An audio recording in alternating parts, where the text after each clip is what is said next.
अब कुछ लोगों का ये भी कहना है कि जो जुल्म है वो तो हमारे पूर्वजों ने किया, तो हम क्यों भुगतें। लेकिन यही लोग जब अपने एंसेस्टर की प्रॉपर्टी लेनी होती है तो उसमें पीछे नहीं हटते हैं। ये SC ST कैटेगरी का है, इसके नंबर कम थे, उसके बाद भी इसका सिलेक्शन हो गया। क्योंकि घरों की आम भाषा में आपने जरूर सुना होगा कि बेटा किसी से भी शादी कर लेना, लेकिन कोई छोटी कास्ट से मत उठा लाना। आज भी आप देखोगे कि अपर कास्ट पॉपुलेशन में बहुत ही कम है, लेकिन इंपॉर्टेंट पोजीशन हो, जमीन की ओनरशिप हो या कुछ और हो, हर चीज में सबसे ज्यादा जो हिस्सेदारी है वो अपर कास्ट की है। हर पार्टी के जो बड़े नेता हैं वो रिजर्वेशन का सपोर्ट करते हैं और उसी पार्टी के जो छोटे नेता हैं वो रिजर्वेशन हटाने की बात करते हैं, ताकि लोग आपस में ही उलझे रहें। कि 1932 से आज तक कास्ट बेस्ड सेंसस लोगों के सामने नहीं लाया गया है। गांधी जी का मानना था कि डिस्क्रिमिनेशन तभी खत्म होगा जब लोग इंटरकास्ट मैरिज करेंगे। समाज से निकलने का जो डर होता है वो बहुत ही बड़ा डर होता है। ये सिर्फ वही समझ पाएगा जो समाज से निकला हुआ है, या फिर ये असली राजपूत है। देखिए, रिजर्वेशन एक ऐसा कंट्रोवर्शियल टॉपिक है जिस पे आए दिन लोग आपको बहस करते हुए मिल जाएंगे। स्पेशली इलेक्शन के टाइम पे ये बहस जो है वो और तेज हो जाती है। अब कुछ लोगों का मानना है कि फाइनेंशियल स्टेटस देख के रिजर्वेशन देना चाहिए और ये जो कास्ट बेस्ड रिजर्वेशन है ये हटा देना चाहिए। कुछ लोग कहते हैं कि अगर 70 सालों से बैकवर्ड लोगों का स्टेटस नहीं सुधार पाया तो इसका मतलब कि ये जो टूल है ये काम का नहीं है। वहीं कुछ लोग ये भी कहते हैं कि हमारे पुरखों ने जो गलतियां की हैं उसकी सजा हमें क्यों मिले। सब अपने हिसाब से अपना अपना मन बनाकर इस टॉपिक पर बात करते हैं। कुल मिलाकर जिसको रिजर्वेशन मिलता है वो इसके सपोर्ट में बहस करता है और जिसको नहीं मिलता है वो ज्यादातर इसके अगेंस्ट में बात करता है।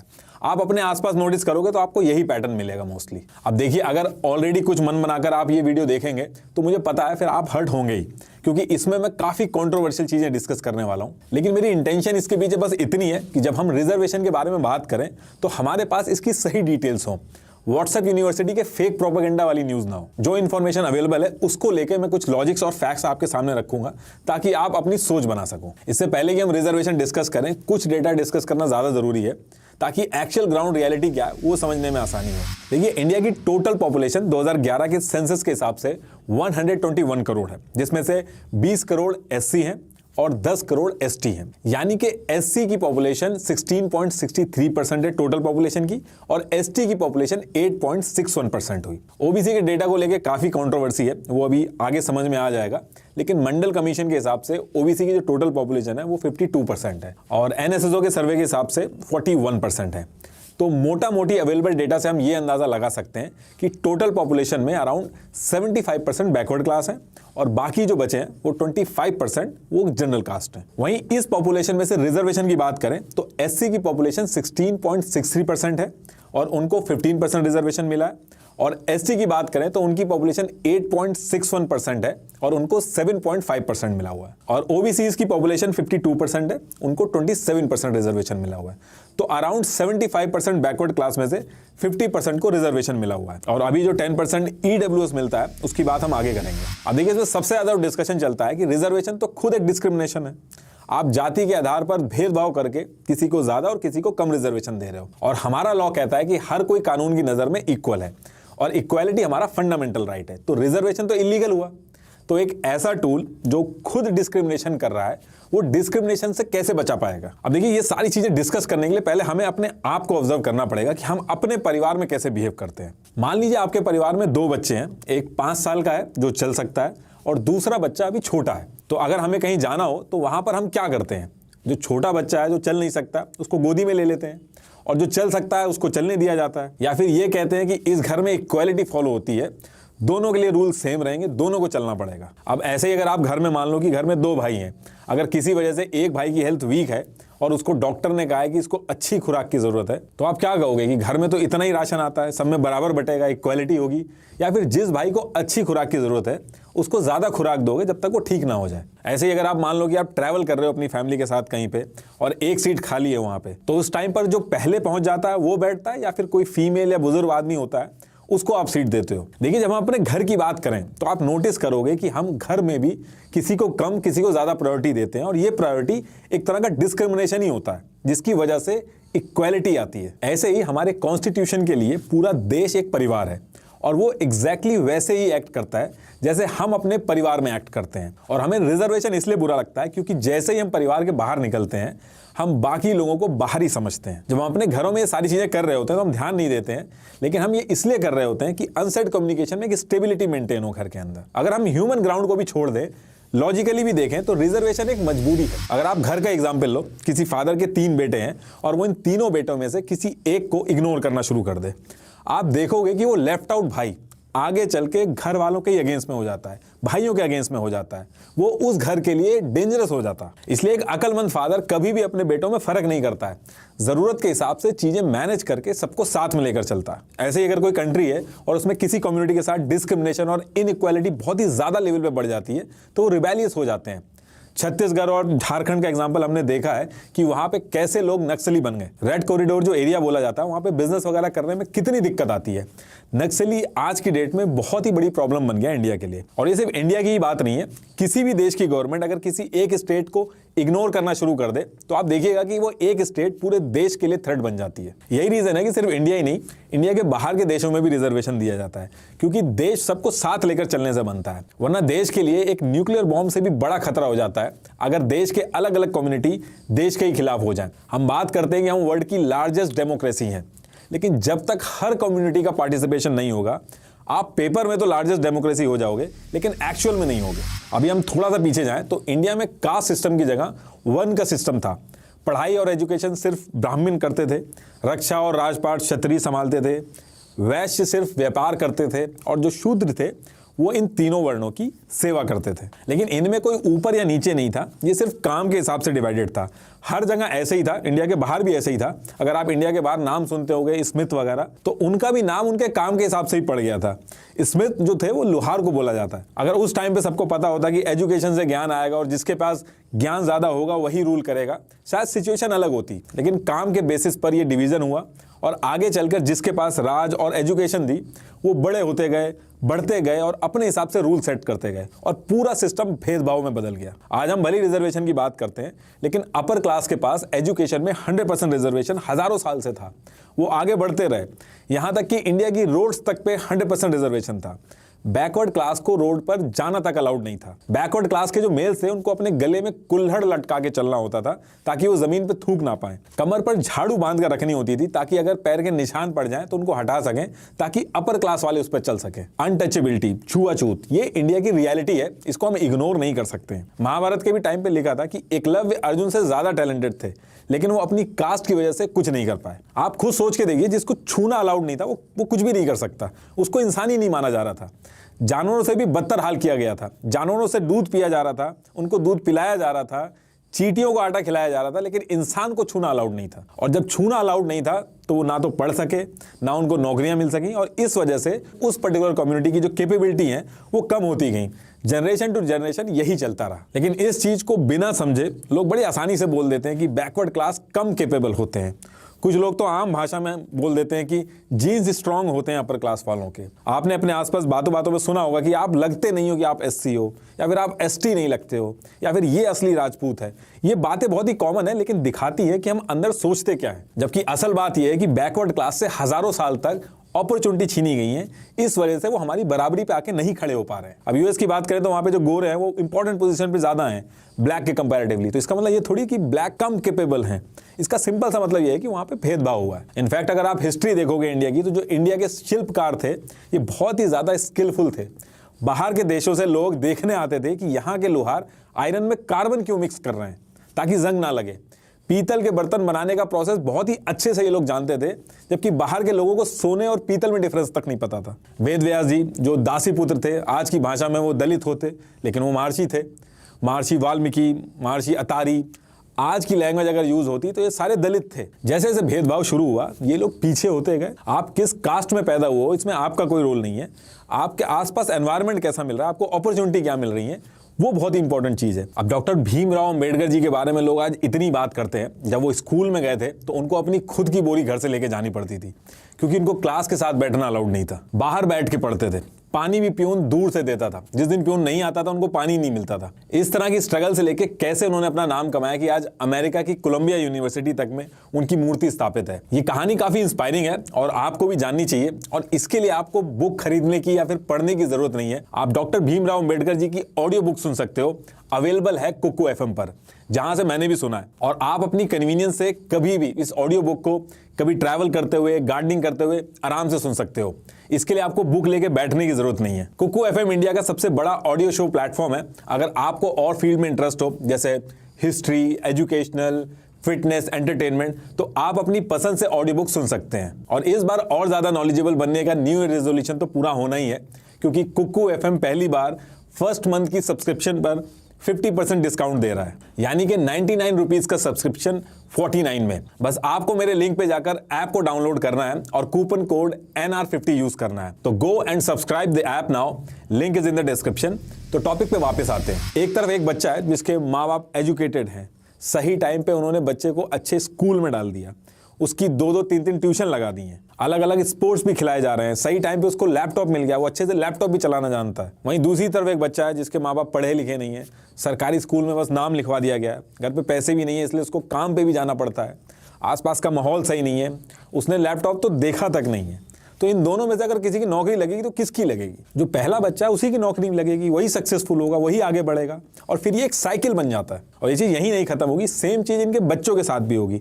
जो सक्सेसफुल है वो पीढ़ी दर पीढ़ी सक्सेसफुल होगा, जो अनसक्सेसफुल है उसका खानदान उसी नेवर एंडिंग विशियस साइकिल में घूमता रहेगा। बस लाखों बच्चों में से एक एक्सेप्शन निकल जाएगा, हर कोई उसी का एग्जाम्पल देने लगेगा। आजकल का ट्रेंड है कि जब भी किसी बच्चे को इंट्रोड्यूस कराया जाता है रिजर्वेशन, तो ऐसे इंट्रोड्यूस कराया जाता है कि देखो ये SC ST कैटेगरी का है, इसके नंबर कम थे, उसके बाद भी इसका सिलेक्शन हो गया। लेकिन ये बहुत ही गलत तरीका है, उनको हर एक चीज़ समझानी बहुत ही ज़रूरी है, वरना सोसाइटी की वो जो एक गलत अंडरस्टैंडिंग है उसको लेकर लोगों से लड़ते रहेंगे, नफरत फैलती रहेगी। SC ST कितने पीछे हैं इस बात का आप इससे अंदाजा लगा सकते हो कि भले ही एजुकेशन में रिजर्वेशन है, नौकरियों में रिजर्वेशन है, लेकिन उसके बाद भी उस रिजर्वेशन की सीट लेने के लिए मिनिमम जो चीज़ चाहिए वो तक नहीं है उनके पास, बैकवर्ड क्लास के पास। एक गांव से निकल के उस सीट को लेना ही अपने आप में एक टास्क है। आप देखते होंगे कि SC ST की काफ़ी जगह ऐसी सीट्स हैं जहाँ पे खाली पड़ी रहती हैं। 81 सीट्स तो PhD कोर्सेज में खाली पड़ी हैं, 16 IITs में। 2020 के डेटा में तो ये था कि 42,000 सीट्स जो थी वो खाली थी SC ST और OBC की।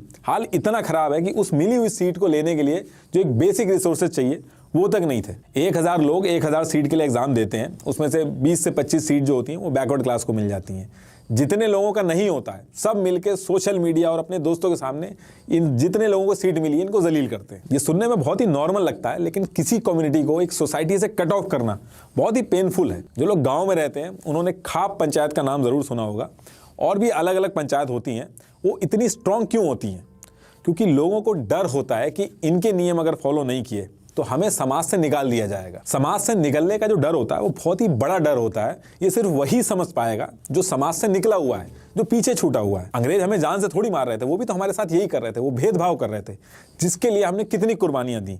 लेकिन दिक्कत की बात यह है कि आज़ाद होने के बाद भी ये जो अनटचेबिलिटी जैसी चीज़ें हैं उसको हमने छोड़ा नहीं। रिजर्वेशन ही एक ऐसा टूल है जिसकी वजह से डिफरेंस खत्म हो सकता है। भले ये स्लो तरीके से काम कर रहा है, लेकिन ये काम कर रहा है। कहना बहुत ही आसान होता है कि ये क्या तरीका है, इलेक्शन में दोनों सीट पे सिर्फ बैकवर्ड क्लास को अलाउड कर रखा है।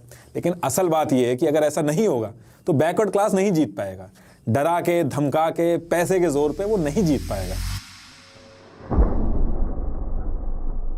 अब देखिए, इसमें सबसे ज्यादा जो लोगों को बिलीव है वो ये है कि रिजर्वेशन इनकम बेस्ड होना चाहिए, और मुझे भी काफी टाइम तक यही लगता था जब तक मुझे डिटेल्स नहीं पता थी। देखिए, रिजर्वेशन को कभी भी इसलिए नहीं बनाया गया कि ऑल ओवर इंडिया में फाइनेंशियली लोग इक्वल हो जाएं। अगर आप कॉन्स्टिट्यूशन के आर्टिकल 14, 15 और 16 पढ़ोगे तो उसमें इकोनॉमिक इक्वालिटी जैसे वर्ड्स यूज नहीं किए गए हैं, बल्कि रिप्रेजेंटेशन वर्ड यूज हुआ है। आप एग्जाम वगैरह में भी अगर जाओगे तो वहां देखोगे कि रिजर्वेशन के साथ रिप्रेजेंटेशन जो वर्ड है वो यूज होता है। और ऐसा इसलिए क्योंकि रिजर्वेशन कोई पॉवर्टी एलिमिनेशन स्कीम नहीं है। रिजर्वेशन सिर्फ और सिर्फ इसलिए लाया गया ताकि जो हजारों सालों से बैकवर्ड क्लास पे अत्याचार हुआ है और जो भेदभाव हुआ है उसको हटाया जा सके। आप किसी को भी पैसा देके भले अमीर बना दो, लेकिन उसकी कास्ट उसके साथ हमेशा रहती है। अब जरूरी नहीं है कि अगर कोई आदमी अमीर हो जाए तो उसके साथ उसकी कास्ट को लेकर भेदभाव नहीं होगा। अगर गरीबी की वजह से कोई आगे नहीं बढ़ पा रहा है तो उसके लिए national family benefit scheme, national old age pension scheme, MNREGA, NREGA वगैरह ये सारी चीजें हैं। बिलो पॉवर्टी लाइन परिवारों के लिए अलग स्कीम है, सब्सिडीज हैं। सरकार अमीरों पर ज्यादा टैक्स लगाकर गरीबों की और मदद कर सकती है। कॉर्पोरेट टैक्स जो है वो बढ़ा सकती है। गरीबी हटाने के लिए पॉवर्टी वेलफेयर प्लान्स स्ट्रांग होने चाहिए। रिजर्वेशन लाने के पीछे बेसिक सा जो कॉन्सेप्ट है वो यही है कि जो बैकवर्ड क्लास है उसका रिप्रेजेंटेशन बढ़े। और ये चीज मैं आपको एक एग्जांपल से समझाता हूं। आपने देखा होगा कि जब मायावती जी सीएम बनी थी तो एक माहौल सा बना था कि बैकवर्ड क्लास के लोग आगे आ रहे थे, अलग अलग रूल्स बने, लोग सोच समझ के बात कर रहे थे, कहीं कोई दिक्कत ना हो जाए अगर हम बैकवर्ड क्लास को कुछ बोल दें या फिर उनके साथ कुछ कर दें। अब आप सोच के देखिए, सिर्फ एक बैकवर्ड कैंडिडेट के रिप्रेजेंटेशन की वजह से कितने लाखों बैकवर्ड क्लास को कॉन्फिडेंस और रिस्पेक्ट मिलने लगी। यही पावर होती है रिजर्वेशन की, यही इसके पीछे का लॉजिक है। अब कुछ लोगों का ये भी कहना है कि जो जुल्म है वो तो हमारे पूर्वजों ने किया तो हम क्यों भुगतें, लेकिन यही लोग जब अपने एंसेस्टर की प्रॉपर्टी लेनी होती है तो उसमें पीछे नहीं हटते हैं। कई लोग ऐसे भी हैं जो रिजर्वेशन के अगेंस्ट में हैं, लेकिन वही सेम लोग ईडब्ल्यूएस की बात पर चुप रहते हैं, क्योंकि इस पूरे मुद्दे पे जब लोग बहस करते हैं तो अपने फायदे और नुकसान को ध्यान में रख के बात करते हैं, लॉजिक के बेसिस पे नहीं करते हैं। ईडब्ल्यूएस इकोनॉमिकली वीकर सेक्शंस के लिए 10% का कोटा है। ये इनकम बेस्ड रिजर्वेशन है जो जनरल कैटेगरी को दिया जाता है। अब ये जो इकोनॉमिकली रिजर्वेशन है ये अपने आप में बहुत चैलेंजिंग है। सबसे बड़ा चैलेंज इसमें यह है कि पहले कोई गरीब था, फिर अमीर हुआ, फिर दोबारा गरीब हो गया, तो इसका ट्रैक रखना बहुत मुश्किल है। अभी जो ईडब्ल्यूएस आया है उसमें 8 लाख एनुअल इनकम की लिमिट लगी है कि इससे कम वाले ईडब्ल्यूएस की कैटेगरी में आएंगे, और लास्ट ईयर की जो इनकम होगी उसके बेसिस पे डिसाइड होगा। आए दिन केसेस आ रहे हैं कि ईडब्ल्यूएस लेने के लिए बच्चों के जो माँ बाप हैं वो एग्जाम से 1 साल पहले ही अपनी जॉब छोड़ दे रहे हैं ताकि ईडब्ल्यूएस वाली कैटेगरी में उनका बच्चा आ जाए, बाद में फिर ज्वाइन कर लेंगे। दूसरी चीज, इनकम को इवेल्युएट करने का कोई प्रोसेस ही नहीं है। सिर्फ मेट्रो सिटीज के ऑर्गेनाइज सेक्टर्स, टैक्स पेयर्स और गवर्नमेंट जॉब वालों के अलावा आप पता ही नहीं कर सकते कि ईडब्ल्यूएस का सही दावेदार कौन है। यही रीजन है कि 90 से 95% लोग एक तरह से पूरा देश ईडब्ल्यूएस की कैटेगरी में आ गया है। उससे भी बड़ी दिक्कत है कि जो इन्फ्लुएंशियल लोग हैं उनके लिए फेक इनकम सर्टिफिकेट बनवाना बहुत ही ईजी है, इसलिए आए दिन न्यूज आ रही है कि फेक इनकम सर्टिफिकेट बनवाए जा रहे हैं। अब अगला क्वेश्चन आपका ये होगा कि कास्ट सर्टिफिकेट भी तो फेक बन सकते हैं। देखिए, इनकम सर्टिफिकेट तो हर कोई बनवा लेता है, लेकिन जो कास्ट सर्टिफिकेट है ये नहीं बनवाया जाता है। एक कहावत भी है कि जाति कभी नहीं जाती। कोई भी अपर कास्ट अपनी कास्ट नीचे नहीं करवाना चाहता, क्योंकि उसको बहुत अच्छे से पता है कि सोसाइटी में बैकवर्ड कहलाने पर कितना भेदभाव होता है। और इसके साथ साथ लोग परिवार के दादा परदादा को भी जानते हैं जो अगल बगल रहते हैं, तो वहां भी दिक्कत आती है। हमारे देश में रिलीजन चेंज करवाना फिर भी आसान है, लेकिन कास्ट चेंज कराना बहुत ही मुश्किल काम है। कोई भी अपर कास्ट वाला लोअर कास्ट वाला बन के नहीं घूमना चाहता, क्योंकि उसको पता है नौकरी तो भले ही मिल जाएगी लेकिन उसके बाद भी भेदभाव होगा उसके साथ। इसलिए कास्ट बेस्ड सिस्टम अभी भी रेलेवेंट है। गांधी जी का मानना था कि डिस्क्रिमिनेशन तभी खत्म होगा जब लोग इंटर कास्ट मैरिज करेंगे, इसलिए उस पर्टिकुलर टाइम पे वो सिर्फ उसी शादी में जाते थे जो इंटर कास्ट होती थी। मैरिज में भी लोअर कास्ट को डिसएडवांटेज होता है, क्योंकि कोई भी कैपेबल लड़का या लड़की मिलना दलित के लिए बहुत ज्यादा मुश्किल होता है। क्योंकि घरों की आम भाषा में आपने जरूर सुना होगा कि बेटा किसी से भी शादी कर लेना, लेकिन कोई छोटी कास्ट से मत उठा लाना। और कुछ लोग तो टोंट मारते हैं कि रिजर्वेशन तो खैरात में मिला है। उनके लिए भी एक डिटेल शेयर कर देता हूं कि अंग्रेजों के टाइम पे अपर कास्ट की डोमिनेंस की वजह से बैकवर्ड क्लास जो थे वो अंग्रेजों से एक सेपरेट इलेक्टोरेट मांग कर रहे थे। और ये वो टाइम था जब सबको रियलाइज हुआ कि बिना बैकवर्ड क्लास के उनकी पॉलिटिकल पावर अंग्रेजों के सामने कुछ नहीं रह जाएगी। और इसके बाद अंबेडकर जी की बात मान के पूना पैक्ट का समझौता हुआ और देश में रिजर्वेशन आया। और अभी भी कुछ लोगों का यह मानना है कि रिजर्वेशन की जरूरत अब नहीं है। अब चाहे SC ST हो या जनरल हो, सब एक लेवल पे आ चुके हैं। और अक्सर कुछ IAS PCS का एग्जांपल देकर ये बात की जाती है। आप एक काम करिएगा, आप जहां भी रहते हैं वहां पे अपने घर से बाहर जाके जो सफाई करने वाले हैं या जो छोटे वर्कर्स हैं, रैंडमली उनके पास जाइएगा और 10-12 लोगों से उनकी कास्ट पूछिएगा।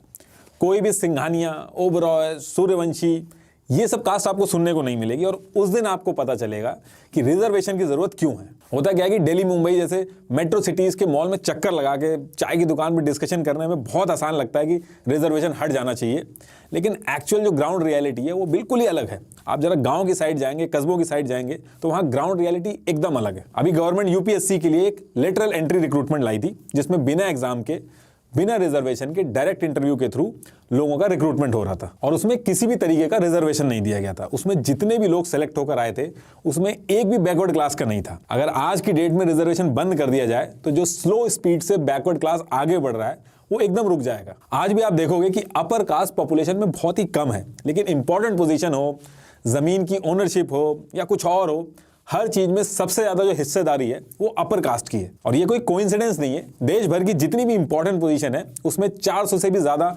RTI डाली गई, उसमें बैकवर्ड क्लास का रिप्रेजेंटेशन ना के बराबर था, इनफैक्ट नील था।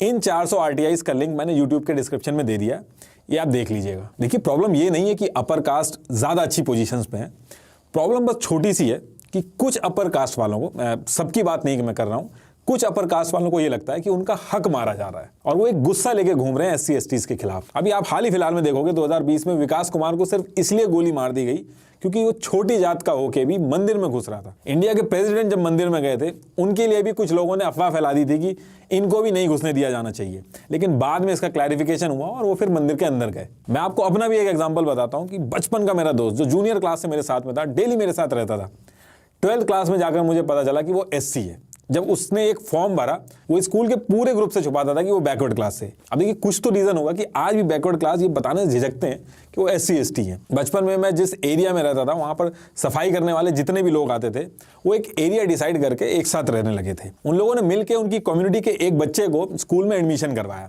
जब वो बच्चा रिक्शे में स्कूल जाता था तो उसको बहुत ही गलत गलत नाम से चिढ़ाते थे और कई तरीके से बोलते थे उसको। 1 साल भी वो पूरा नहीं कर पाया और उसने स्कूल छोड़ दिया। अब आप सोच भी नहीं सकते कि डेली बेसिस पे वो लोग क्या सफर करते हैं। अब देखिए सबसे बड़ी दिक्कत जो इस पूरे मुद्दे में है, जो कि असल दिक्कत है, वो है पॉलिटिशियंस। ये नेता लोगों को कभी भी एक वोटिंग नंबर के काउंट से ज्यादा कुछ नहीं समझते हैं और हर चीज को एक वोट बैंक का सर्कस बना देते हैं। ऐसा मैं क्यों कह रहा हूं वो भी समझते हैं। 1932 में सबसे पहला रिजर्वेशन पॉलिटिक्स में ही दिया गया था, जिसे पूना पैक्ट भी कहा जाता है, ताकि बैकवर्ड क्लास का पार्टिसिपेशन हो। देखिए किसान और बैकवर्ड क्लास ये पॉपुलेशन में ज्यादा है, इसलिए आप नोटिस करोगे कि ये दोनों नाम हर नेता के भाषण में रहते हैं। तो जब पॉलिटिक्स में रिजर्वेशन आया तो उसके बाद तमिलनाडु गवर्नमेंट ने भी प्रॉमिस किया कि वो जीत के बैकवर्ड क्लास को एजुकेशन में भी रिजर्वेशन देंगे और उसके बाद पहली बार देश में एजुकेशन के अंदर रिजर्वेशन आया। अब ये होने के बाद मोरारजी देसाई जी देश के PM बने। उन्होंने कहा कि OBCs की जो पॉपुलेशन है वो 52% है, इनको भी रिजर्वेशन मिलना चाहिए और उन्होंने मंडल कमीशन फॉर्म किया जिसमें 27% OBC को रिजर्वेशन दिया गया। अभी मंडल कमीशन तो बन गया था, लेकिन नेता इसको हाथ लगाने से बच रहे थे। इंदिरा गांधी जी ने इस पूरे मंडल कमीशन को नहीं छेड़ा, फिर राजीव गांधी PM बने, उन्होंने भी इस मंडल कमीशन को नहीं छेड़ा। अब इसके बाद 1989 में VP सिंह जी की सरकार आई। ये सरकार मिलीजुली सरकार थी, इसमें कई नेता ऐसे थे जो PM बनना चाहते थे और इसमें भी VP सिंह यूपी में ज्यादा इंपैक्ट करना चाहते थे। जो मंडल कमीशन था, जिसको बाकी नेताओं ने हाथ नहीं लगाया था, उसको ये लेकर आए और OBC को 27% रिजर्वेशन दिलवा दिया गया। बहुत ज़्यादा गुस्सा हुए लोग, कई सारे प्रदर्शन भी हुए, लेकिन ये फिर भी लागू हुआ। अब 50% के करीब रिजर्वेशन हो चुका था और इसके बाद नरसिम्हा राव जी आए और इन्होंने कह दिया कि हम 10% रिजर्वेशन इकोनॉमिक स्टेटस के बेसिस पे देंगे और पहली बार EWS की जो बात यहीं से शुरू हुई थी। अब देखिए धीरे धीरे ये सोशल इशू की जगह एक वोट बैंक की पॉलिटिक्स बनती जा रही थी। अब इसको मैं एक एग्जांपल से समझाता हूं। अगर मैं किसी तरीके से सिस्टम में घुस के किसी भी तरीके से एक पर्टिकुलर कम्युनिटी के लिए रिजर्वेशन लेके आ जाऊं तो मेरी आने वाली पीढ़ियों तक को उस कम्युनिटी से वोट मिलेगा। वहीं अगर मैं डेवलपमेंट वाला रास्ता चुनूंगा तो ये रास्ता थोड़ा लंबा होगा और वो बोरिंग भी रास्ता है ये। और अगर मैं सिस्टम में घुस के किसी कम्युनिटी का रिजर्वेशन हटा दूं तो मुझे और मेरी आने वाली पीढ़ी तक को उस कम्युनिटी से वोट नहीं मिलेगा। यही रीजन है कि हमारे देश की हिस्ट्री में आज तक किसी की भी हिम्मत नहीं हुई कि वो रिजर्वेशन को हटा सके और हर बड़ा नेता कैसे ना कैसे करके अपने वोट बैंक के लिए रिजर्वेशन लेके आया और इस पूरे सर्कस के चक्कर में एक्चुअल में जिसको रिजर्वेशन की जरूरत थी उसको स्ट्रगल करना पड़ता। वोट बैंक की पॉलिटिक्स के चक्कर में हमारे कॉन्स्टिट्यूशन को मल्टीपल टाइम अमेंड किया गया है। 77, 81, 82nd, 85th, 93rd, ये सारे अमेंडमेंट किए गए हमारे कॉन्स्टिट्यूशन में रिजर्वेशन को लेके। हर पार्टी के जो बड़े नेता हैं वो रिजर्वेशन का सपोर्ट करते हैं और उसी पार्टी के जो छोटे नेता हैं वो रिजर्वेशन हटाने की बात करते हैं ताकि लोग आपस में ही उलझे रहें। किसी भी पॉलिटिकल पार्टी की अगर आपको रियल आइडियोलॉजी देखनी है तो उसके छोटे नेता क्या नैरेटिव चला रहे हैं उसके ऊपर आप ध्यान दीजिएगा, आपको समझ में आ जाएगा कि वो पार्टी नैरेटिव क्या चला रही है। क्योंकि जो बड़े नेता हैं वो एक सेट पैटर्न में जो रिक्वायर्ड होता है बस वही बोलते हैं। आप एक चीज और नोटिस करोगे कि 1932 से आज तक कास्ट बेस्ड सेंसस लोगों के सामने नहीं लाया गया है। SC ST की मजबूरी थी, लोगों के सामने लाया गया क्योंकि कॉन्स्टिट्यूशन के अंदर उसके प्रावधान है, लेकिन बाकी किसी भी कास्ट का जो सेंसस है वो लोगों के सामने ही नहीं लाया गया है। सालों से ये जो डेटा है ये ministry of social justice and welfare के पास पड़ा हुआ है, लेकिन उसने उस डेटा को रिलीज ही नहीं किया है। अब ऐसा क्यों किया गया है वो एक अलग मुद्दा है। फिलहाल लास्ट में मैं यही कहना चाहूंगा कि कोई भी आदमी अपनी कास्ट से बड़ा नहीं होता है। बड़ा आदमी वो होता है जिसके साथ बैठ के कोई भी आदमी अपने आप को छोटा ना फील करे। और डॉक्टर भीमराव अंबेडकर जी की जो ऑडियो बुक है वो कुक्कू FM पर आप जरूर सुनिएगा, उससे आपको और क्लैरिटी मिलेगी। लिंक मैंने डिस्क्रिप्शन में दे दिया है। Thank you.